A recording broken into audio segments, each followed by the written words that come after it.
चलिएगा, एक एग्जांपल लिखेंगे ताकि हम वो स्टेटमेंट ऑफ इक्विवेलेंट प्रोडक्शन बनाना सीखेंगे उससे।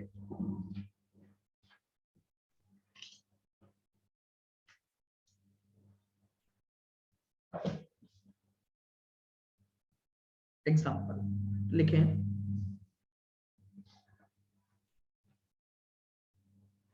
ओपनिंग WIP दे रखा है 4000 यूनिट्स।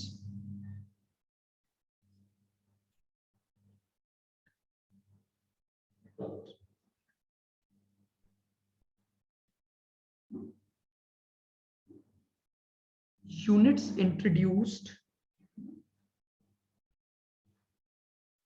आपको दे रखी है 20,000।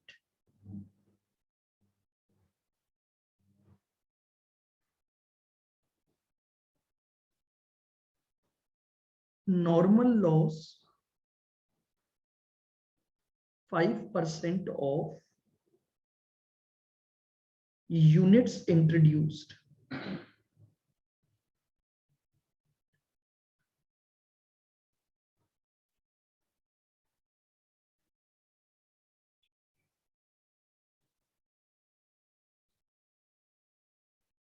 scrapped units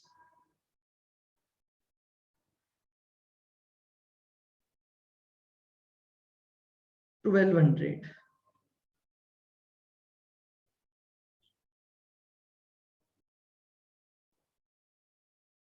units completed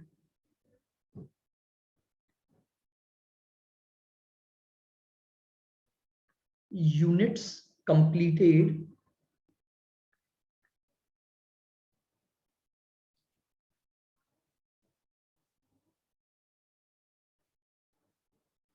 18,000।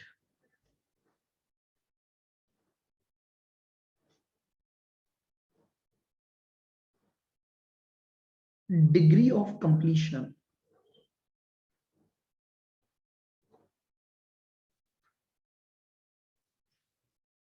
degree of completion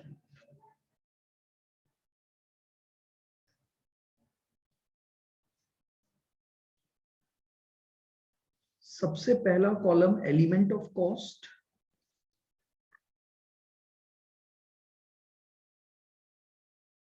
फिर ओपनिंग स्टॉक,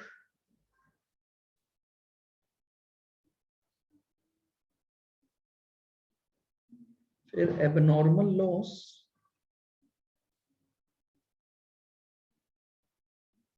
और closing stock.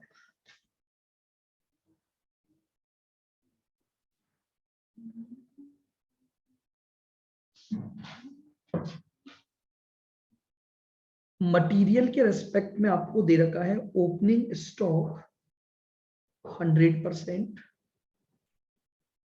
Abnormal loss 100%, closing stock 100%।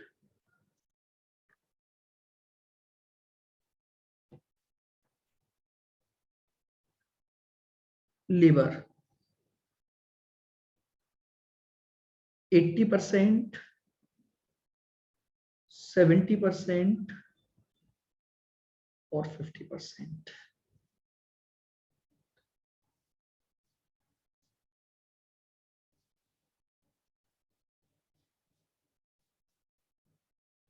Overheads भी 80, 70 और 50। ठीक है, ये आपको सारा डेटा दे रखा है in respect of the process.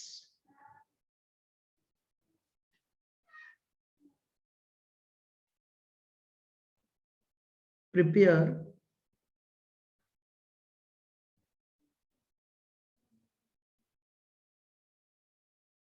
Statement of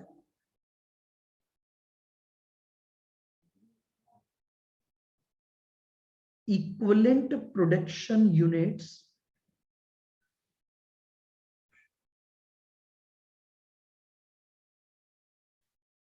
prepare a statement of equivalent production unit by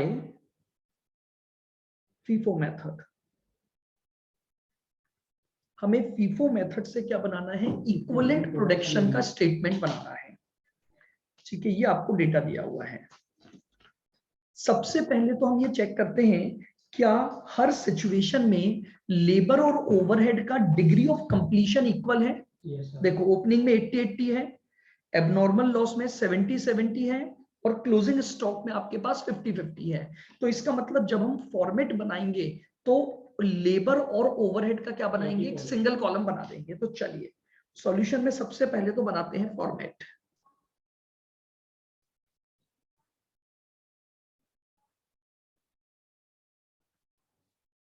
सबसे पहला कॉलम बनेगा इनपुट,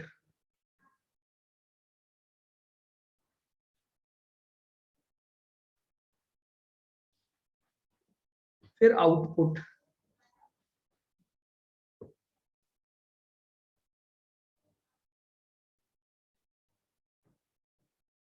फिर material,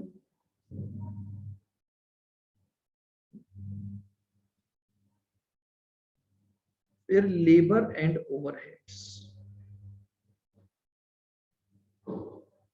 labour and overheads. Input में 2 कॉलम, आउटपुट में 2 कॉलम, मटेरियल में 2 कॉलम, और लेबर और ओवरहेड्स में 2 कॉलम।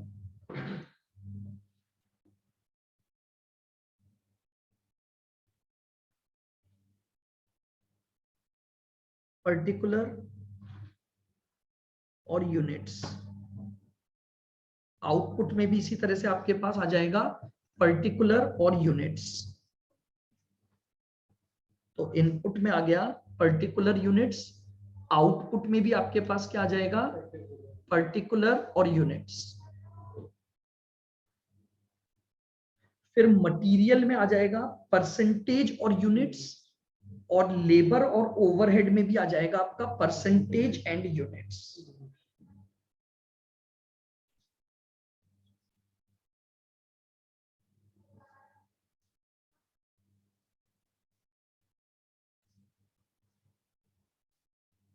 यूनिट्स, परसेंटेज और यूनिट्स, और परसेंटेज।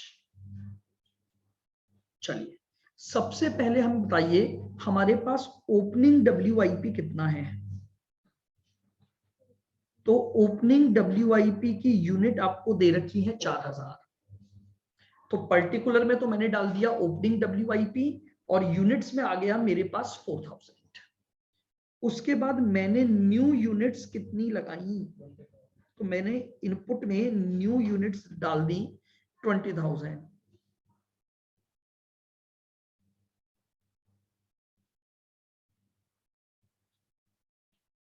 न्यू यूनिट्स डाल दी मैंने 20,000। अब आते हैं हम किस पर, आउटपुट पर। सबसे पहले देखिएगा क्या कोई नॉर्मल लॉस है क्या। तो लीजिए नॉर्मल लॉस कितना दे रखा है, 5%। तो देखिएगा हमने 20,000 यूनिट का इंट्रोडक्शन किया है, जिस पर 5% हमारा क्या हो गया, नॉर्मल लॉस हो गया। तो यानी नॉर्मल लॉस की यूनिट कितनी आ गई आपकी, 1000। क्लियर है बिल्कुल। नॉर्मल लॉस का कोई डिग्री ऑफ कंप्लीशन नहीं होता, सब में डैश आ जाएगा। अब मेरी बात ध्यान से सुनना, आपको क्वेश्चन में दिया है कि टोटल स्क्रैप्ड यूनिट है 1200, यानी हमारे जो टोटल यूनिट का नुकसान हुआ है वो नुकसान कितना हुआ है, 1200 यूनिट का हुआ है। लेकिन उसमें से नॉर्मल कितना है हमारा, 1000। तो इसका मतलब 200 यूनिट क्या हो गई हमारे पास, एबनॉर्मल लॉस हो गया। तो 200 यूनिट का आप लिख दीजिए एबनॉर्मल लॉस। तो लीजिए abnormal loss 200 unit. Abnormal loss के रेस्पेक्ट में मटेरियल 100% कंप्लीट है, तो पूरी 200 यूनिट आ गई। और एबनॉर्मल लॉस का लेबर और ओवरहेड का परसेंटेज आपको दे रखा है 70। तो 200 का 70% हो गया 140, जो हमने फॉर्मूला कल लिखा था कि एक्चुअल यूनिट इनटू परसेंटेज। आइएगा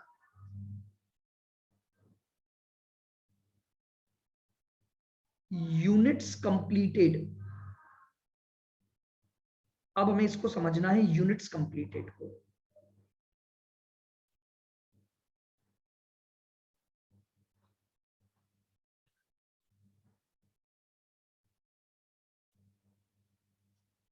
बताइए मुझे, आपको क्या दे रखा है, टोटल कितनी यूनिट्स कंप्लीट हुई है आपकी, 18, और मेथड है फीफो। अब मैंने आपको ये बताया था कि अगर फीफो मेथड है तो सबसे पहले ओपनिंग स्टॉक की यूनिट्स कंप्लीट होंगी। तो 18 में से 4000 तो वो यूनिट्स कंप्लीट होंगी जो कि मेरे पास ओपनिंग WIP या ओपनिंग स्टॉक से पड़ा हुआ है। अब 18 में से अगर 4 ओपनिंग वाली कंप्लीट हुई तो न्यू यूनिट्स की कितनी कंप्लीट हुई, ये लीजिए न्यू यूनिट्स की 14,000 कंप्लीट हुई है। नाउ एज वी नो कि ओपनिंग स्टॉक पिछले साल से चला आ रहा है, तो इसका मतलब ये हुआ कि ओपनिंग स्टॉक पर जो रिमेनिंग वर्क है वो अब की बार कंप्लीट होगा। जैसे देखिएगा, आपको दे रखा है ओपनिंग स्टॉक के रेस्पेक्ट में मटेरियल का डिग्री ऑफ कंप्लीशन 100% है। तो अगर मटेरियल का ऑलरेडी 100% पूरा हो चुका है तो क्या इस बार ओपनिंग स्टॉक में मटेरियल लगेगा क्या, नहीं लगेगा, केवल लेबर और ओवरहेड। तो मटेरियल में हम डैश कर देंगे। नाउ लेबर और ओवरहेड का 80% काम ऑलरेडी हो चुका है, क्योंकि ओपनिंग स्टॉक वो है जो प्रीवियस ईयर से कैरी फॉरवर्ड होके आया। तो बताओ इस बार 100% तक जाने के लिए कितना काम और करना पड़ेगा, 20%। तो हम यहां पर ले लेंगे 20%, यानी कितनी यूनिट हो गई, 800। बस ये प्रेजेंटेशन समझना है आराम से। आइए, ये 14,000 यूनिट वो हैं जो इसी बार आपने प्रोसेस में लगाई और कंप्लीट भी हो गई। तो इसका मतलब अगर ये यूनिट इसी बार इंट्रोड्यूस की और कंप्लीट हो गई तो पूरा 100% काम इसी बार हुआ होगा। तो लीजिए 100% मटेरियल लगा तो 14,000 यूनिट्स, और 100% ही लेबर और ओवरहेड लगी तो 14,000 यूनिट्स।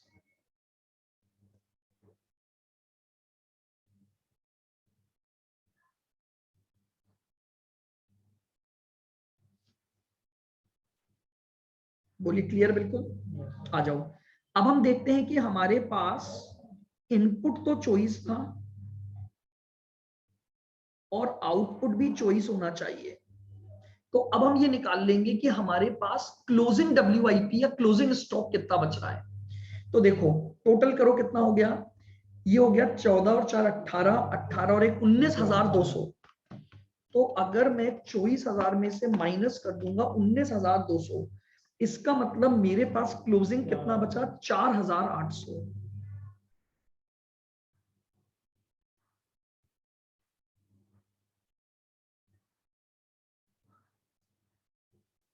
4,800 बचा। वापस से देखना ये कैसे आता है। मुझे दे रखा था 4 का ओपनिंग था और 20 की न्यू यूनिट थी, तो टोटल 24,000 बना। तो आउटपुट भी चॉइस ही आना चाहिए। उसमें से 1,000 का नॉर्मल लॉस हो गया, 200 यूनिट का एबनॉर्मल लॉस हो गया और 18,000 कंप्लीट हो गई। तो रिमेनिंग जो बची वो मेरे पास क्लोजिंग WIP आ जाएगा। आइए, क्लोजिंग WIP के रेस्पेक्ट में डिग्री ऑफ कंप्लीशन 100% मटीरियल। अच्छा, सबसे पहले मुझे ये बताओ, ये जो क्लोजिंग WIP है ये कौन सी यूनिट में से बचा होगा, न्यू में से। तो इस पर 100% मटेरियल तो लग चुका है, तो मटेरियल के रेस्पेक्ट में तो 4800 यूनिट हो गया, और इस पर लेबर और ओवरहेड अभी तक केवल 50% लगा है। तो कितनी यूनिट आ गई, 2400। ये लीजिए, ये आपके पास इक्विवेलेंट प्रोडक्शन की यूनिट आ गई। 19,000 यूनिट तो मटेरियल के रेस्पेक्ट में आ गई, और इधर कितनी आ गई आपके पास, 140 प्लस 800 प्लस 14,000 और प्लस 2400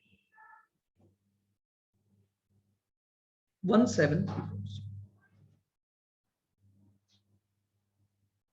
ये स्टेटमेंट कहलाता है स्टेटमेंट ऑफ इक्विवेलेंट प्रोडक्शन। बताइए आया पॉइंट समझ में? फीफो मेथड से हम बात कर रहे हैं, तो फीफो मेथड को अगर हम फॉलो करते हैं तो इस तरह से हमारा क्या बनेगा, स्टेटमेंट ऑफ इक्विवेलेंट प्रोडक्शन हम बना सकते हैं। आइएगा एक और एग्जांपल से इसको करते हैं हम।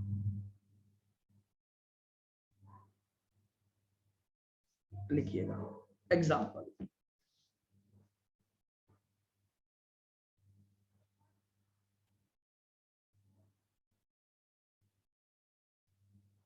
Example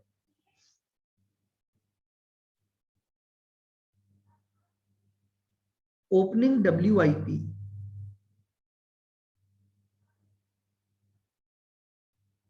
5,000 units.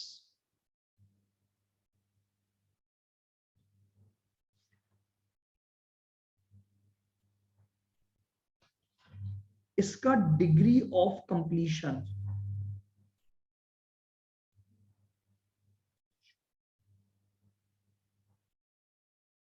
मटेरियल के रेस्पेक्ट में 80%,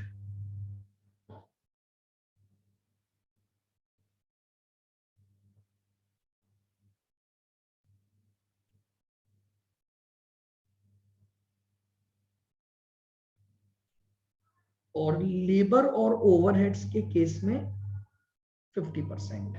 ये आपको ओपनिंग WIP का क्या दे रखा है, डिग्री ऑफ कंप्लीशन दे रखा है।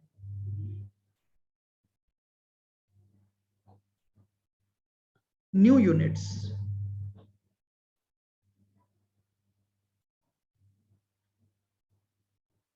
Introduced 25,000 units. हमने जो न्यू यूनिट्स इंट्रोड्यूस की हैं इस प्रोसेस में वो है हमारे पास 25,000।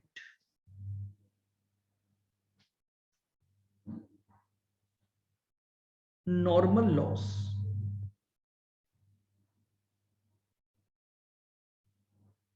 5% of input units.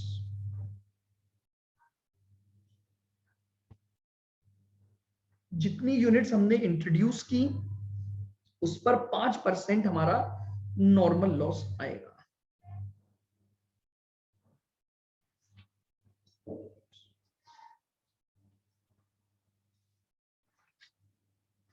Units completed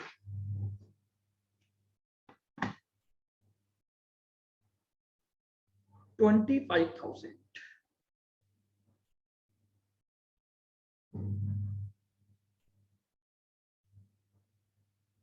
units completed हमारे पास है 25,000।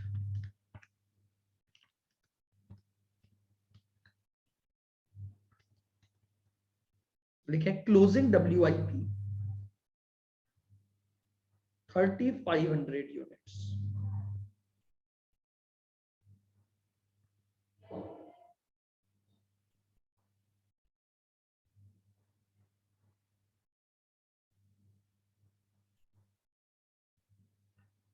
Degree of completion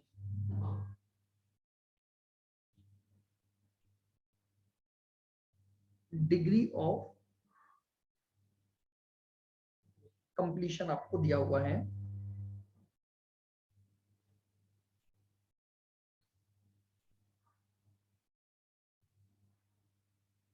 abnormal loss के लिए material 100%,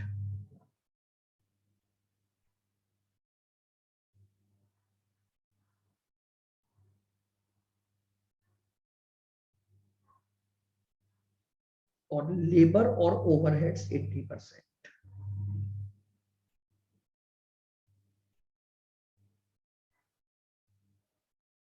closing WIP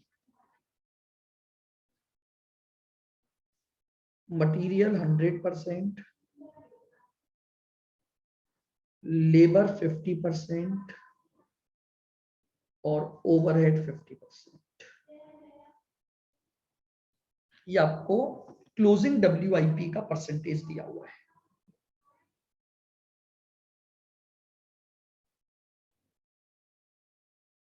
prepare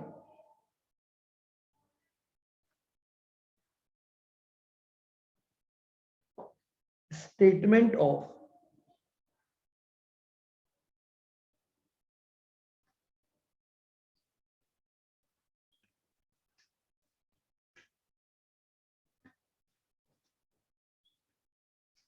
prepare a statement of equivalent production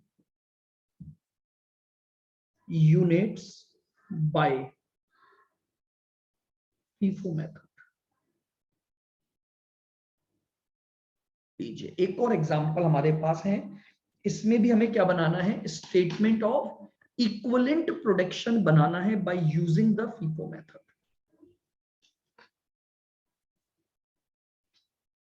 चलिएगा करें स्टार्ट। सबसे पहले तो फॉर्मेट बना दो,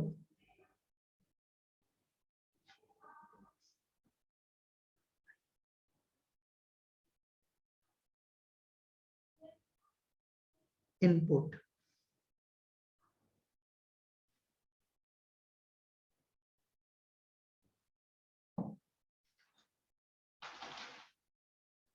आउटपुट,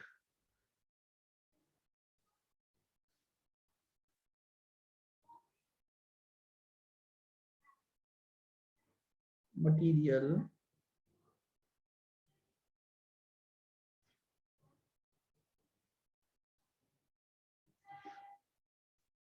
लेबर एंड ओवरहेड।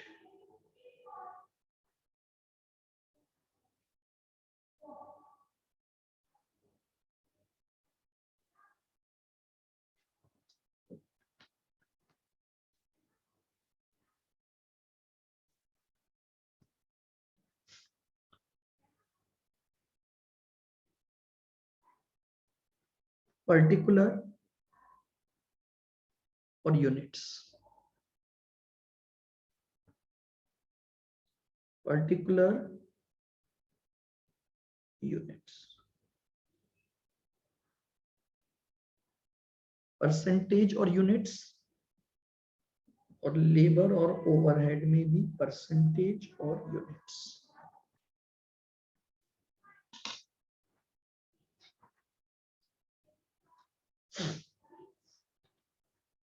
चलिएगा सबसे पहले हमारे पास है ओपनिंग WIP। बताइए ओपनिंग WIP की यूनिट कितनी दे रखी है आपको, 5000। तो 5000 हमारे पास ओपनिंग WIP की यूनिट्स आ गई, और न्यू यूनिट्स हमने इंट्रोड्यूस की हैं 25000।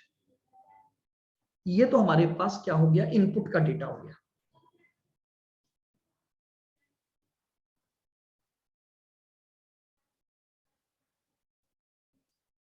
सबसे पहले नॉर्मल लॉस, ठीक है।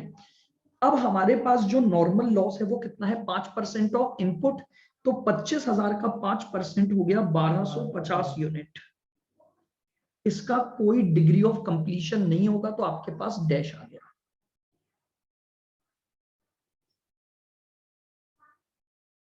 ठीक है, एक लाइन दो लाइन का गैप छोड़ दो कि अगर इन केस कोई एबनॉर्मल लॉस हुआ तो वो हम निकाल लेंगे।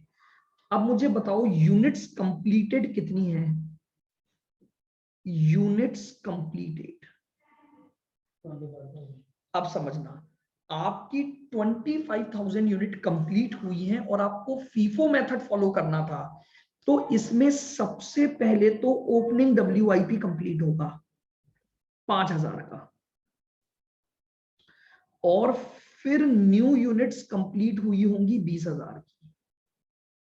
टोटल 25,000 का जो आउटपुट आया according to the FIFO method, सबसे पहले 5,000 यूनिट ओपनिंग WIP की कंप्लीट हुई होंगी, और फिर 20,000 यूनिट आपकी न्यू यूनिट्स में से कंप्लीट हुई होंगी। क्लियर बिल्कुल।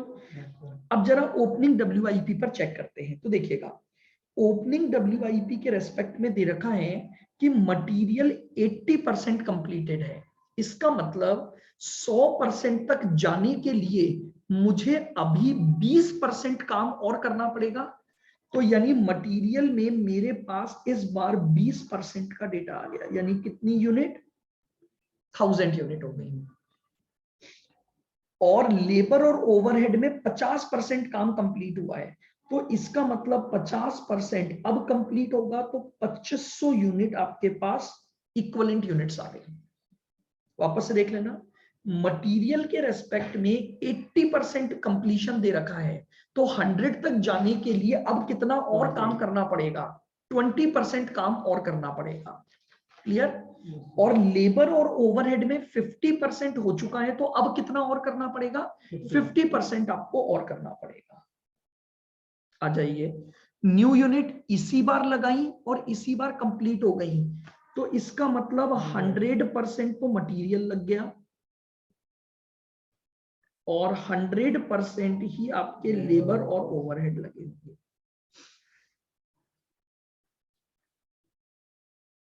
क्लोजिंग WIP आपको दे रखा है 3500 यूनिट का, आपके पास क्लोजिंग WIP है।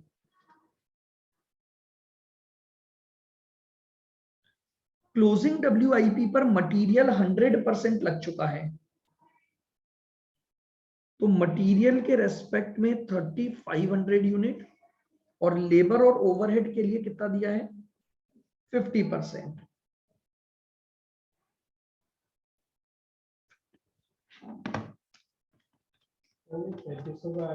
हाँ, 3500 का 50% आ गया 1750। दे रखा है ना मैंने, क्लोजिंग WIP 3500 यूनिट। कैलकुलेशन में जो डिफरेंस आ रहा है वो अबनॉर्मल लॉस है। यस, वो एबनॉर्मल लॉस आएगा।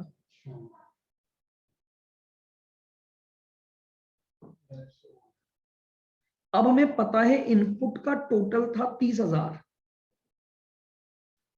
तो आउटपुट का टोटल भी 30 होना चाहिए। जरा चेक करो, तो आउटपुट में आ रहा है 25 प्लस 3500 प्लस 1250, तो ये आ रहा है 29,750। तो यानी 250 का एबनॉर्मल लॉस हो गया, क्योंकि एक चीज मिसिंग रहती है, वो हम निकाल सकते हैं। अबनॉर्मल मिसिंग हुआ तो क्लोजिंग दिया होगा। बिल्कुल, 250। अब एबनॉर्मल लॉस का परसेंटेज ऑफ कंप्लीशन देखो, मटेरियल के रेस्पेक्ट में 100% और लेबर और ओवरहेड के रेस्पेक्ट में 80। तो मटेरियल के रेस्पेक्ट में 100 तो 250 आ गया, और लेबर और ओवरहेड में 80% तो 200 यूनिट्स आ गई। बस ये लीजिए, ये आपका स्टेटमेंट ऑफ इक्विवेलेंट यूनिट्स आ गई। 250 plus 1000 plus 20,000 plus 3500, 24750। 200 plus 2500 plus 20,000 plus 1750, 2445।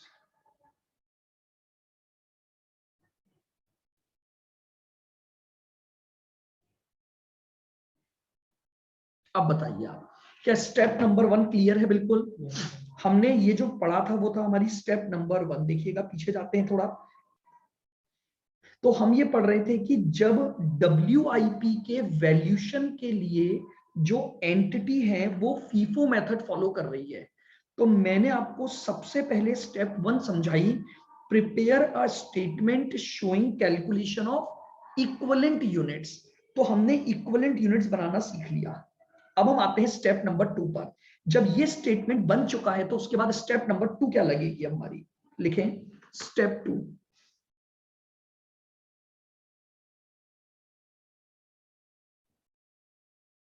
Step 2,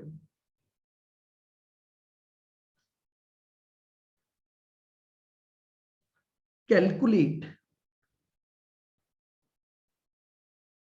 cost per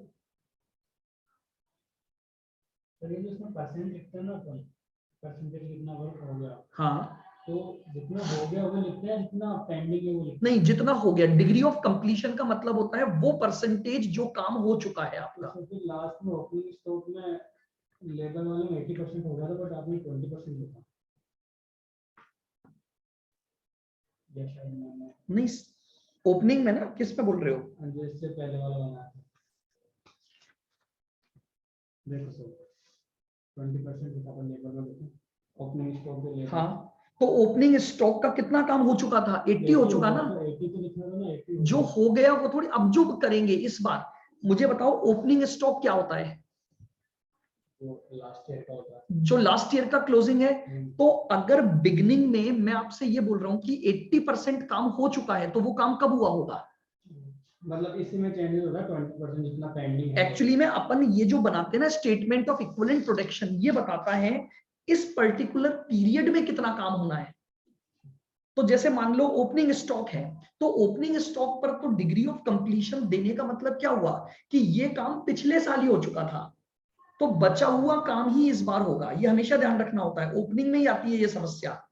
बाकी में 80% आती है। और बाकी में तो क्या है, क्योंकि वो काम इसी बार होना है, तो इसी बार पूरा हुआ तो हम उसका परसेंटेज उस आधार पर ले लेंगे। क्लियर है क्या सबको ये चीज? बताओ भाई, आर्ची, निखिल। ये स्टेटमेंट बनाना आ जाना चाहिए बस। अब सबसे इंपॉर्टेंट यही स्टेटमेंट है अपना। चलिए आगे चलते हैं। अब हम निकालेंगे calculate cost per equivalent unit. लिखो calculate cost per equivalent unit for each element.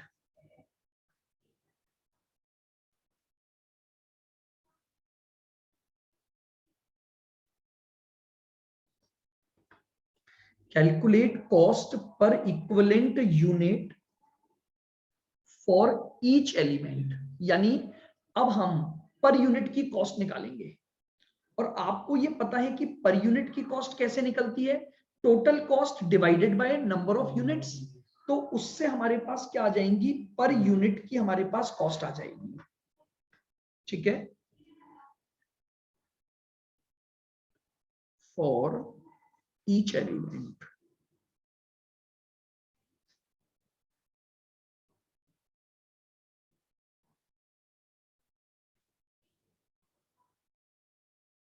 आइएगा, तो अब आप इसको कैसे बनाओगे? सबसे पहला कॉलम बनाओ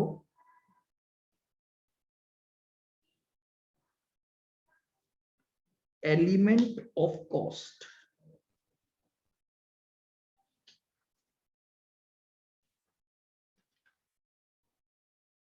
फिर उस एलिमेंट ऑफ कॉस्ट का अमाउंट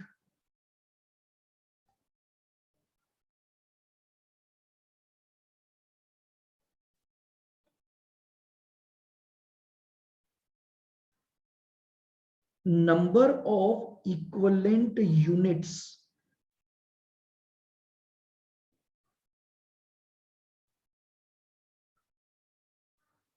कॉस्ट पर यूनिट।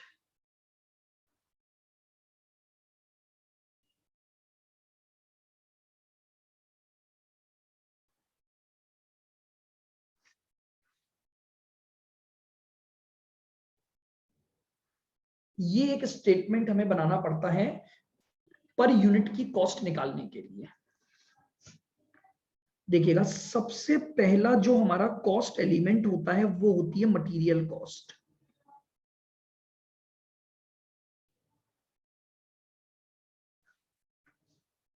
सबसे पहला जो एलिमेंट हमारा होता है वो क्या होता है? Material cost. इसमें सबसे पहले input cost,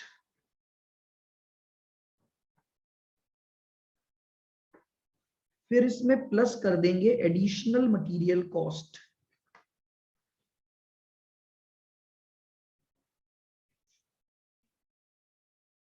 additional direct material. कुछ अगर इनपुट यूनिट की कॉस्ट है तो वो ले लेंगे, जो भी एडिशनल मटेरियल लगेगा वो ले लोगे और इसमें से माइनस कर दोगे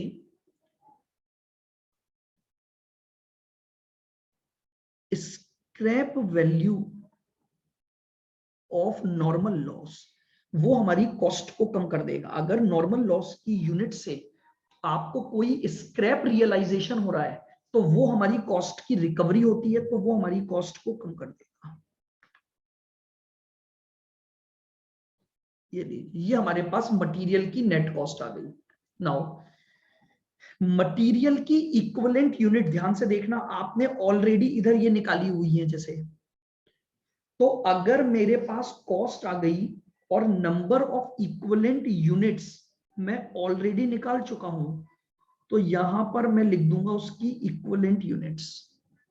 अब ध्यान से देखो, ये जो टोटल अमाउंट है इसको डिवाइड कर दूंगा इन इक्विवेलेंट यूनिट से, तो मेरे पास मटेरियल की कॉस्ट पर यूनिट आ जाएगी।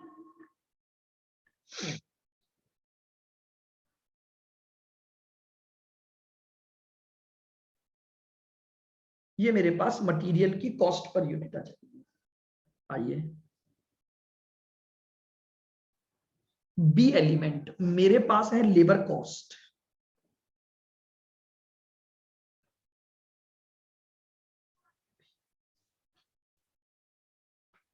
बी एलिमेंट है मेरे पास लेबर कॉस्ट। तो लेबर की जितनी भी कॉस्ट लगी है, लेबर की भी मैंने इक्विवेलेंट यूनिट्स निकाली हुई हैं, मेरे पास कॉस्ट पर यूनिट आ गई। ये मेरे पास लेबर कॉस्ट आ गई।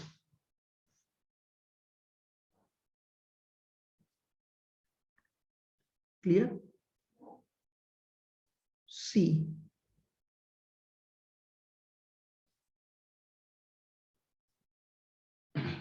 ओवरहेड्स। ये मेरे पास ओवरहेड्स हैं, ये मेरे पास ओवरहेड की इक्विवेलेंट यूनिट्स हैं, तो ये मेरे पास ओवरहेड की कॉस्ट पर यूनिट आ गई।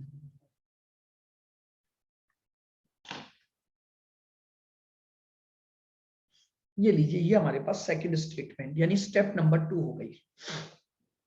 जितने भी एलिमेंट ऑफ कॉस्ट हैं उनको उनकी नंबर ऑफ इक्विवेलेंट यूनिट से अपन क्या कर देंगे, डिवाइड कर देंगे, तो हमारे पास क्या आ जाएगी, कॉस्ट पर इक्विवेलेंट यूनिट आ जाएगी। बोलिए स्टेप नंबर 2 बिल्कुल क्लियर है?